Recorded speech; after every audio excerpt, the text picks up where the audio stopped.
ரௌத்திரம் பழகு.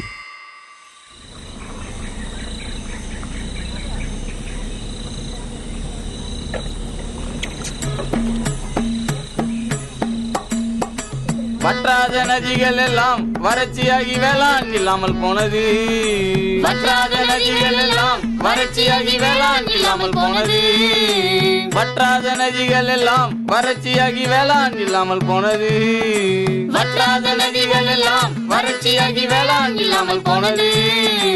மறியல் போராட்டம் என்று கிடைத்த தண்ணீரும் கூட, மறியல் போராட்டம் என்று கிடைத்த தண்ணீரும் கூட, காலினை நினைப்பதற்கு காவிரி நீர் போதவில்லை. காலினை நினைப்பதற்கு காவிரி நீர் போதவில்லை. வற்றாத நதிகள் எல்லாம் வறட்சியாகி வேளாண் இல்லாமல் போனது.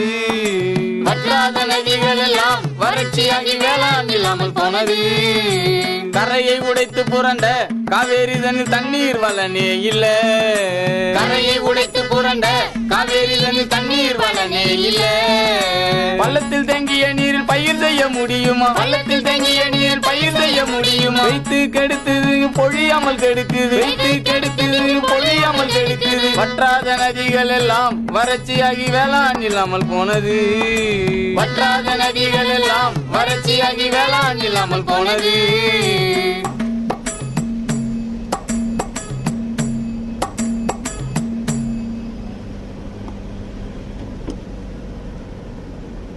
மன்னார்குடி தாலுக்காவில் கிரேட் ஈஸ்டர்ன் எனர்ஜி கார்பரேஷன் லிமிடெட்னு ஒரு கம்பெனி, அந்த கம்பெனி வந்து அந்த பகுதியில் இருக்கக்கூடிய மீத்தேன் கேஸை வந்து எடுக்கிறதுக்கு ஒரு அனுமதி வாங்கி வச்சுருக்காங்க. கிட்டத்தட்ட இவங்க சொல்கிறது வந்து 667 ஸ்கொயர் கிலோமீட்டர், 67,000 ஹெக்டேர் வரைக்கும் நிலத்தில் நாங்கள் வந்து கேஸ் எடுக்கிறதுக்காக பெர்மிஷன் வாங்கி வச்சுருக்கோம் அப்படின்னு அவங்க சொல்லிட்டு இருக்காங்க. ஒட்டுமொத்த தமிழ்நாட்டில் வந்து இந்த மன்னார்குடி இருக்கக்கூடிய காவிரி டெல்டா பகுதிகளில் இருக்கக்கூடிய 8.5 லட்சம் ஏக்கரில் இது 10%.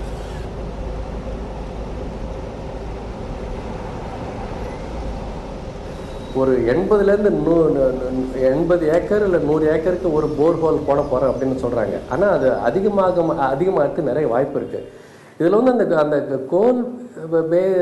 கோல்பெட் மீத்தேன் எக்ஸ்ட்ராக்ஷன் எடுத்து எனர்ஜி ரெக்யர்மெண்ட்டுக்கு எடுத்தாலும் வந்து அதில் ஒரு முக்கியமான பிரச்சனை என்னென்னு கேட்டிங்கன்னா, இப்போதைக்கு அவங்க வந்து மீத்தேன் எடுப்பாங்க, ஆனால் அதுக்கு அடுத்தது கோலையும் எடுப்பாங்க, நிலக்கரையும் எடுக்க ஆரம்பிச்சிடுவாங்க.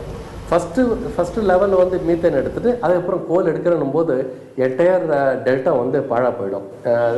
விவசாயம், தொழிலாளிகள், விவசாயம் எல்லாமே அழிஞ்சு போகிறதுக்கு மிக அதிகமான வாய்ப்பு இருக்குது.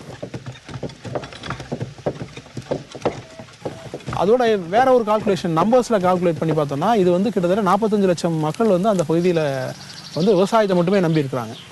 தஞ்சை பகுதியில், இந்த காவிரி டெல்டா பகுதியில் அவங்களுடைய வாழ்க்கையில் நேரடியாக தொடர்புள்ள ஒரு முக்கியமான டெசிஷன் இது.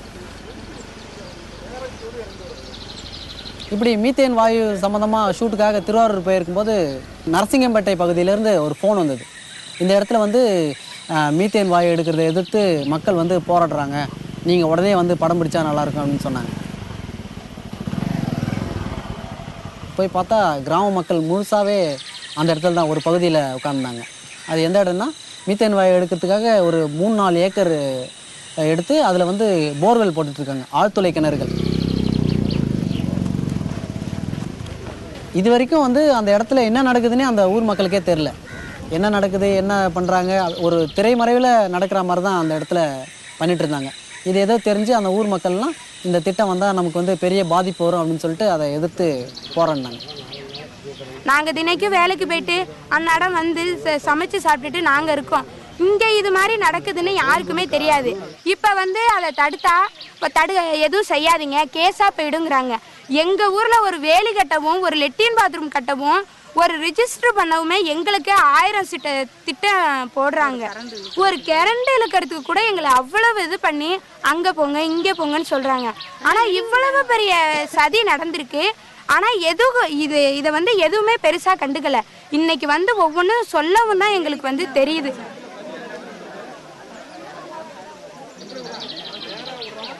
குறிப்பாக அந்த அங்கேருந்த பெண்கள் வந்து ஆவேசமாக என்கிட்ட பேசினாங்க. ஏன்னா இந்த திட்டத்தால் அதிகமாக பாதிக்கப்பட போகிறது அங்கே இருக்கிற பெண்கள் தான். ஏன்னா நிலத்தடி நீரை முழுக்க காலி பண்ணிட்டாங்கன்னா குடிநீருக்காக பல கிலோமீட்டர் போக போதும் அந்த பெண்கள் தான். ஒரு மனுஷனை வாழ வைக்கதாங்க திட்டம், ஒரு மனுஷனை அழிக்கவாங்க திட்டம். எதுக்குங்க இந்த மாதிரி திட்டமே எங்களுக்கு தேவையில்லை. இதுக்காக ஓட்டு போடுறோம் நாங்கள், இதுக்காக கஷ்டப்படுறோம் நாங்கள்? சொல்லுங்க பாப்போம். ஒரு மனுஷனை ஆக்க தான் திட்டம், அழிக்கிறதுக்கு திட்டம் கிடையாது. ஊர்ல தண்ணினால நரசிங்கப்பேட்டைக்கு தான் ஃபேமஸான ஊரு. என்ன தண்ணி இல்லாத ஊர் எந்த ஊருக்கு போயிட்டு வந்தா கூட நரசிங்கப்பேட்டையில தான் தண்ணிக்கு ஃபேமஸ். இதுக்கு காரணம் இதை எடுக்கிறதுனால தான் நாங்கள் சாவுறோங்கிறத நாங்கள் விவரமா எழுதி வச்சுட்டு தாங்க சாவோம். எழுத படிக்க தெரியலன்னா கூட 4 பேர்கிட்ட கேட்டாச்சும் எழுதி வாங்கி கொண்டு போய் கொடுத்துட்டு நாங்கள் சாவுற நிலைமைக்கு வந்துருவோங்க. எங்கள் ஊரில் இது இருக்கக்கூடாதுங்க. இது இருந்ததுன்னு வச்சுங்க, இதுக்கப்புறம் மக்கா பிள்ளைவெல்லாம் வளர்றது வாழாவது எல்லாமே வேஸ்ட்டாக போயிடும். காவேரி படுகையில் தோண்டி காற்றை எடுக்க போறார், என்ன செய்வோம்?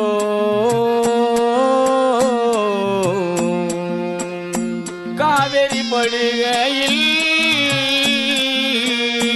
தோண்டி காற்றை எடுக்க போறார், என்ன செய்வோம்?